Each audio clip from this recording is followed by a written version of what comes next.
से लूका 23 बाब में हमने पहले कलमा की तलावत सुनी है। मैं पहले कलमा को बयान करने को हूँ जो कि माफ़ी का है। खुदा यीशु मसीह ने जब उनको सलीब दी गई तो पहला कलमा बयान किया और वो पहला कलमा माफ़ी का था। और इसकी 34वीं आयत में लिखा है, यीशु ने कहा, ऐ बाप इनको माफ़ कर क्योंकि ये जानते नहीं कि क्या करते हैं। और उन्होंने उसके कपड़ों के हिस्से किए और उन पर कुर्रा डाला। आमीन। इस आयत में, इस कलमा में सबसे पहले हमें जो बात नजर आती है वो ये है कि यहाँ पर यीशु मसीह अपने बाप से मुखातिब है, क्योंकि उन्होंने कहा, ऐ बाप इनको माफ कर। वो बाप से मुखातिब है। इस कलमा में उनके बेटे होने का जो है हमें नजर आता है कि वो खुदा का बेटा है।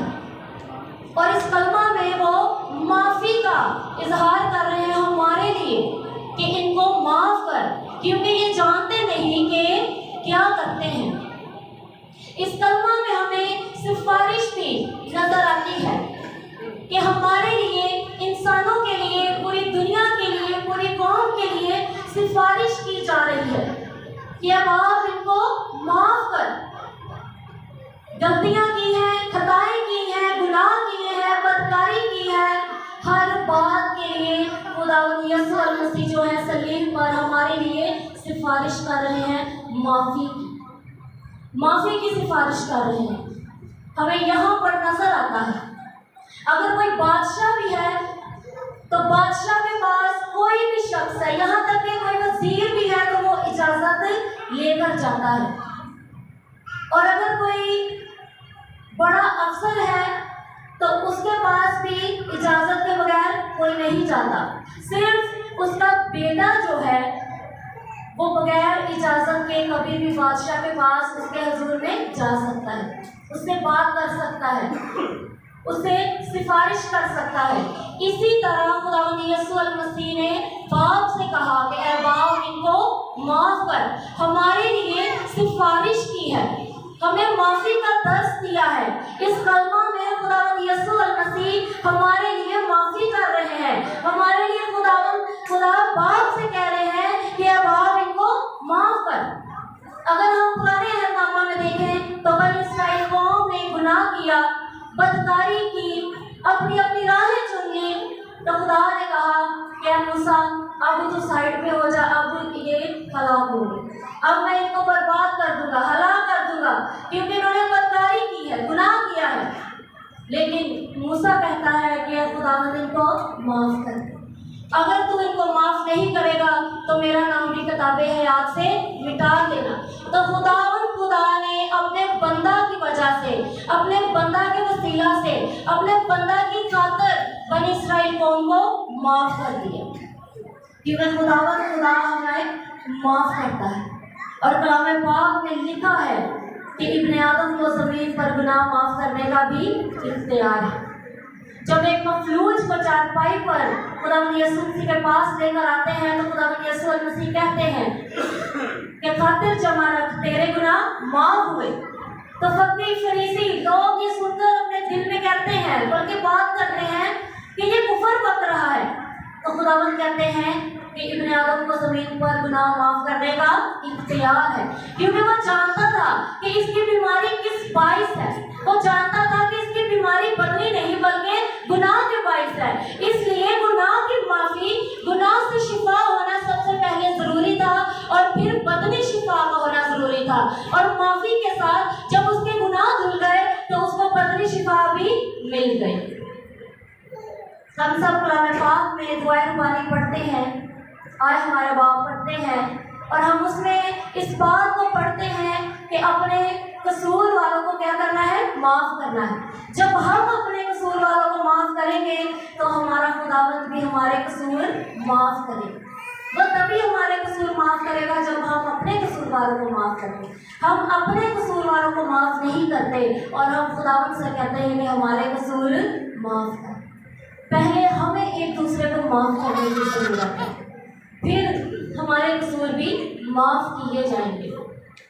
और कलाम पाक में मत्ती 18 बाब देखें, इसकी 21 से 35 में आए देखें, तो वहाँ पर हमें मिलता है कि पतरस यीशु के पास आकर कहता है कि अगर मेरा भाई मेरा गुनाह करता रहे तो यार मेरे खुदावन मुझे बताओ मैं उसे कितनी बार माफ करूं? 7 बार माफ करूं? 7 का जिक्र उसने इसलिए किया क्योंकि 7 का अदद खुदा का है, इसलिए उसने कहा कि क्या मैं उसे 7 बार माफ करूं?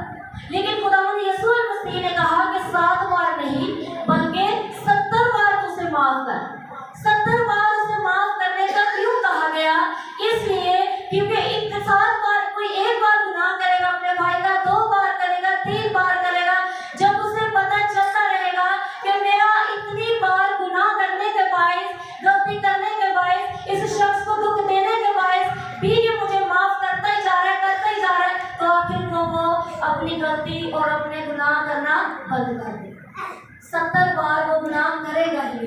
इसलिए खुदावन ने कहा कि तू 7 बार नहीं बल्कि 7 के 70 बार उसे क्या कर? माफ कर। खुदावन यीशु मसीह को देखें, सलीब पर है, असियत में है, हाथों पांव में कील ठोके गए हैं, पसली में नेजा है, सर पर कांटों का ताज है, कांटों की चुभन को महसूस कर रहे हैं, हाथों पांव में कीलों की दर्द को महसूस कर रहे हैं, दुखों को महसूस कर रहे हैं, तकलीफ को महसूस कर रहे हैं, असियत को बर्दाश्त कर रहे हैं, लेकिन फिर भी हमारे लिए माफी कर रहे हैं, फिर भी हमारे लिए बाप से सिफारिश कर रहे हैं कि अब आप इनको माफ करें, फिर भी माफ कर रहे हैं। उसने अपने कातिलों को भी माफ कर दिया, जिन्होंने उसे सलीब पर चढ़ाया उसने माफ कर दिया, जिन्होंने उसके कपड़ों पर कुर्रा डाला उनको भी माफ कर दिया। खुद जानने की हालत में है, खुद मर रहा है, खुद अज़ियत में है, खुद तकलीफ में है, लेकिन हमें माफ कर रहा है क्योंकि वो हमसे बहुत प्यार करता है। अगर हम इफिसियों 4 बाब देखें, उसकी 32वीं आयत, यहाँ पर लिखा है, और एक दूसरे पर मेहरबान और नरम दिल हो, और जिस तरह खुदा ने मसीह में तुम्हारे कसूर माफ किए हैं तुम भी एक दूसरे के कसूर माफ करो। मसीह तो सलीब पर भी हमें माफ कर रहा है, अब हमें क्या करना है? हमें भी एक दूसरे के कसूर माफ करने हैं, क्योंकि वो मरता मरता भी हमें माफी का दर्स देकर गया है, वो हमें नमूना देकर गया है, वो हमें सिखाकर गया है कि हमें भी एक दूसरे को माफ करना है, हमें एक दूसरे के कसूर माफ करने हैं। अगर किसी के बहन भाई से, किसी के अजीज से कोई गलती, कोई खता हो गई है तो उसे दिल में रखकर गुनाह को जन्म नहीं देना, बल्कि क्या करना है? माफ करना है। और इस आयत में भी हमने देखा है कि हमें क्या करना है? एक दूसरे के कसूर माफ करने हैं। जब हम एक दूसरे के कसूर माफ करेंगे तभी हम खुदावंद यीशु मसीह के सच्चे परस्तार ज़ाहिर होंगे, सच्चे तालिब ज़ाहिर होंगे। कुलसियों 3 बाब उसकी 13वीं आयत में लिखा है, अगर किसी को दूसरे की शिकायत हो तो एक दूसरे की बर्दाश्त करें और एक दूसरे के कसूर माफ करें, जैसे खुदावंद ने तुम्हारे कसूर माफ किए वैसे ही तुम भी करो।